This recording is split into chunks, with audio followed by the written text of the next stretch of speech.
ഫൈഹ വെള്ളത്തിൽ കളിക്കാൻ പോവാണ്. ഫൈഹാക്ക് പിന്നെ പുഴ എന്ന് പറഞ്ഞാൽ വേറൊന്നും വേണ്ട. ഞങ്ങൾ രാവിലത്തെ രണ്ടാം പെരുന്നാൾ പരിപാടിയും കാര്യങ്ങളും എല്ലാം കഴിഞ്ഞ് എല്ലാവരും കൂടെ പ്ലാൻ ഇട്ടു. ഇതാ കാണുന്നതാണ് മായനൂർ പാലം. ഈ മായനൂർ പാലത്തിന് താഴെ ഭാരതപ്പുഴ. ഈ പുഴയിൽ ഇങ്ങനെ വൈകുന്നേരം വന്നിരിക്കാൻ നല്ല രസമാണ്. അല്ലേ തോഫിക്ക ചോദിക്കുകയാണ് ഈ മണലൊക്കെ വീട് കെട്ടാൻ എടുക്കാൻ പറ്റില്ലെന്ന്. അപ്പം ഞാൻ പറയാം, എൻ്റെ ചെറുപ്പത്തിലൊക്കെ ഫുൾ മണലെടുപ്പാണ്. ഇത്രയൊന്നും അല്ല, ശരിക്കും ഇതിനെക്കാട്ടും ഉയരത്തിൽ മണലൊക്കെ ഉണ്ടായിരുന്നു. എടുത്തെടുത്ത് താഴെയായി. പിന്നെ ബാക്കിയുള്ളവരൊക്കെ അവിടെ എത്തിയിട്ടുണ്ട്.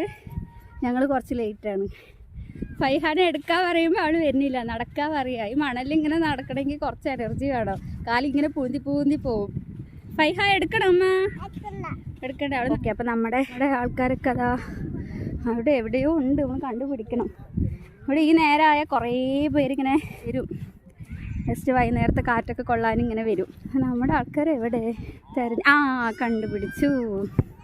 ഇതോ നിൽക്കുന്നു. ഫൈഹ വെള്ളത്തിലിറങ്ങണോ? ഫൈഹാക്ക് ഷൂസ് അയക്കണം, ഉടുപ്പ് മാറ്റണം.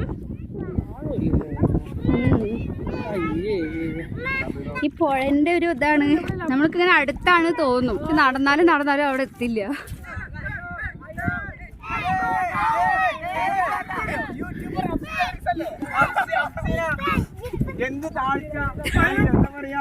Down to earth. അറിയില്ലെങ്കിൽ ചോദിക്ക്, ഞാൻ പറയാ.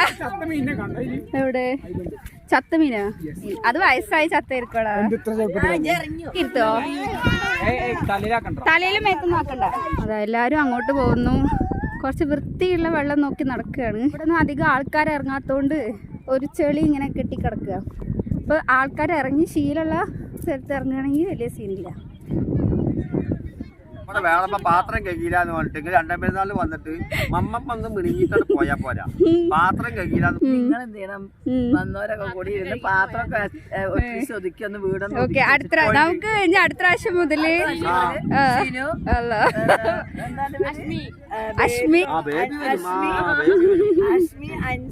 അഞ്ച് പല്ലുകൂടി മഞ്ഞപ്പല്ലി അത് അതെ. ഋഷാൻ എന്താ തലയിലൊക്കെ ചുമഞ്ഞ് നടക്കണ്? കെട്ടി ശബരിമലക്ക് പോവേ. അതെ, വാ പോവാ, വായോ മറിയൻകുട്ടി. എമ്പടി സത്തുമണി? നമ്മള് പുഴയ്ക്ക് വന്നിക്ക.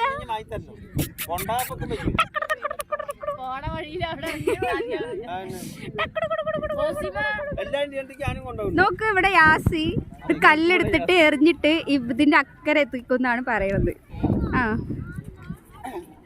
കാണില്ലല്ലോ ഇതില്. ഇവിടെ അപ്പുറത്തെ ചെമ്പ് കത്തിക്കാത്ത ഞാനാണ്. എന്ത് പരിപാടി പറ? വെള്ളം കോരാനോ? നീ കിണറുണ്ടാക്കുക?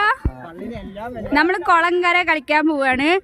കുളം എന്ന് പറയുമ്പോ വെള്ളത്തിക്ക് ചാടണം, കര എന്ന് പറയുമ്പോ കരയിൽ നിക്കണം. വാ എണീക്ക്, വായോ പോയി അവിടെ ലൈനായിട്ട് നിക്ക്. എന്താ കുളം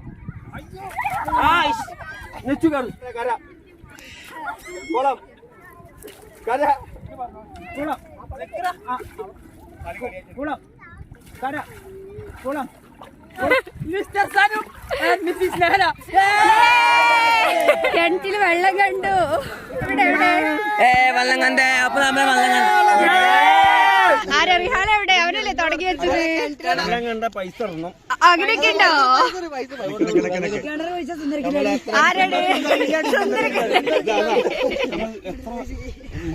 കുഴിച്ചിട്ട് നിങ്ങളുടെ വെള്ളം കാണാൻ പറയൂ. എത്ര പാമ്പേരാണ് എത്ര കിണർ കുഴിച്ചിട്ടുണ്ട്? ഇതേപോലെ 500 കിണർ ആദ്യമായിട്ട് വെള്ളം കുഴിക്കാൻ ഏകദേശം എത്ര ദിവസം പിടിക്കും? വന്ന് മടങ്ങിപ്പോയ സ്ഥലമാണിത്. ഏകദേശം എത്ര സമയം പിടിക്കും സാർ? ഈ ഒരു കിണർ കുഴിക്കാൻ എത്ര ദിവസം പിടിക്കും? 1 മണിക്കൂർ കൊണ്ട് 100 കോല് കുഴിക്കാറുണ്ട്. 1 മണിക്കൂറുണ്ട്. കിണറ്റിൽ തമ്പൻ. ഇത് ഇൻസ്പയർഡ് ആയിട്ട് വന്ന ആള്. ഔസേപ്പ് കുഴിച്ച കിണറില് മെയിൻ പണിക്കാരനാണ് ഇദ്ദേഹം. നമ്മള് വീട്ടിൽ പോവാൻ നിക്കാണ്. എല്ലാരും ക്ഷീണിച്ചു. എന്താണ് പറയാനുള്ളത്? ഒന്നും പറയാല്ല, വീട്ടിൽ പോവാ. ഓക്കെ, ശരി, താങ്ക് യു. നമ്മളെല്ലാവർക്കും ക്ഷീണം വന്നു. കൊറേ കളിച്ചു, വെള്ളത്തില് കാല് കഴുകാനുള്ള വെള്ളേ ഉള്ളൂ. കുളം കര കളിച്ചു, കിണർ കുഴിച്ചു. ഇനി നമ്മൾ മക്കളെ കുളിച്ചിട്ട് മതി കേറി വാ പോവാ.